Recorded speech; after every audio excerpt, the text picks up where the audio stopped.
I like to touch on the issue of money in the home of priests and minister that our brother tried to touch. We must quickly explain that money, as lightly as we may call it, has force under it. If you look at the crime in our society today, if you look at the crisis, even inside the household of faith today, 95% of it has its root in money.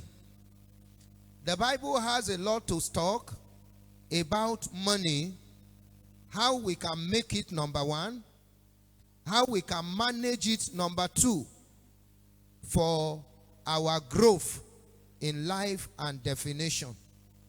For you to presume that I am born again, I am in ministry, and money is not important, I must humbly tell you, you are in self-delusion. After your salvation, after God, and your relationship with your family, money plays a very prominent role in keeping your soul, your body, and even the work of the ministry together. There is nothing wrong if we have plenty of money. It will enhance the work of the ministry. It will remove and extract some prayer points that are unnecessary. It will enhance unity, oneness, love, and communion between spouses in the home. This is why God promises prosperity to us, both as ministers, leaders, and laity in the household of faith.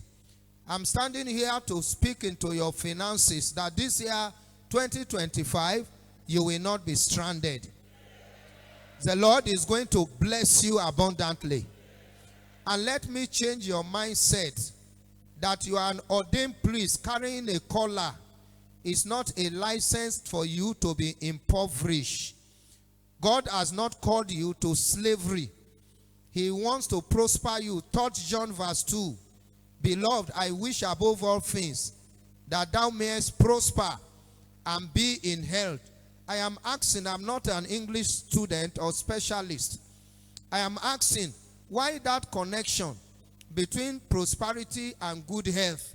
The absence of prosperity can even cause hypertension. It can lead to several diseases. If you are malnourished, you can have sugar diabetes. It is not an attack from your village. Your stepmother is not behind it.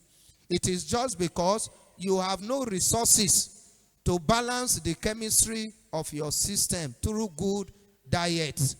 So money plays very prominent role, good ones in our lives. But at the same time, you see, money has been described as the root of all evil. So we must maintain a very good balance between both polarities, having plenty of it and having less of it. The Bible has said, wealthy man will arise, prosperous men will arise in the household of faith. And in your various parishes, I am praying for you this year, God will bless your members. God will raise multi-millionaires among you. God will raise successful businessmen and women in your fellowship. But at the same time, the Bible said, the poor will not cease in the land. It is not a cause to say you are bound to have poor people who are financially less privileged in our churches. But now coming to us as at leadership level, to again touch on what our brother raised, that the money you have.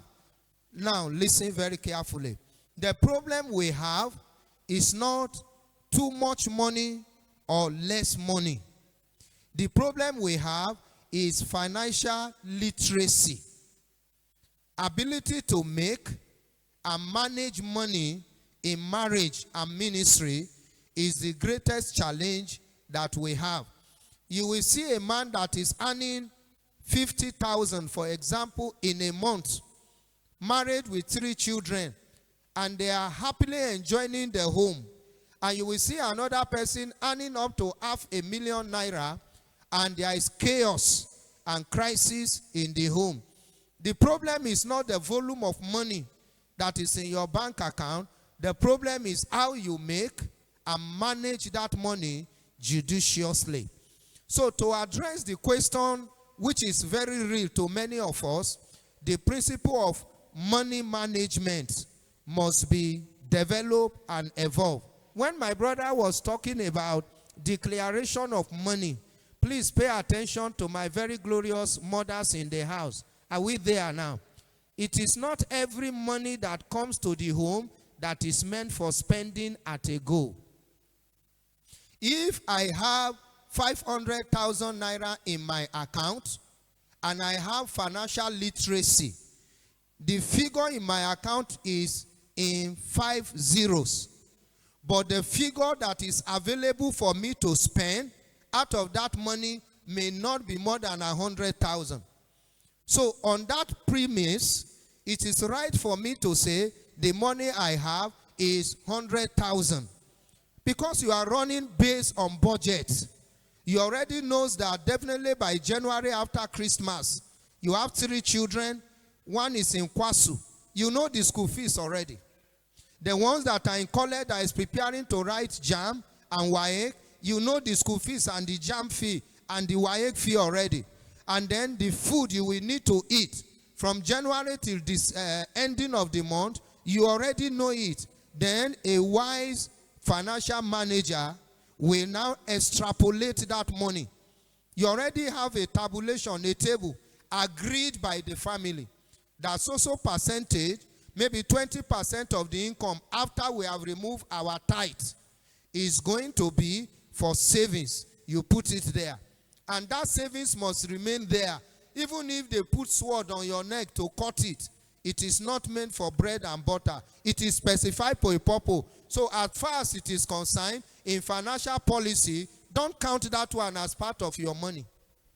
The one that you have kept aside to service school rent, school fees, they have 3 weeks to go. That money is already benchmarked for children's school fee. So when you are talking about your money, you know, your net available money, you remove all of that. So whatever is left for spending, a good husband will put it in the account of your wife. Are we communicating? Where you create financial schism is when you try to run unison financial policy, or when you feel your wife is a heavy spender and so you decide to be secretive. That is where the problem lies. But when we have known that, okay, 200,000 is meant for feeding from January 1 to 31st of January, and the money is with your wife, don't look that direction again. All you know is that food must be available in the home. Do we understand? How she spends it, how she utilizes it, when you are putting your eye there, you are looking for trouble. Concentrate on other areas. Now, when you spread your budget, the budget must be smart, must be realistic, must be within your income and expenditure balance. Don't make a budget that is bogus. You say, the just shall live by faith. You will put tension in your finances and there will be crisis in the home. Money has force. The Bible says money grows wing and fly. If you are going to market our homes to buy product, please, before you leave the house, make a list. Because when you get there, if you are not careful, half of what you will end up buying are not things you plan to buy. That is the philosophy of money. So when we have all this understanding, the little issues we have at home on money will be reduced to the barest minimum. Do we understand it to that level?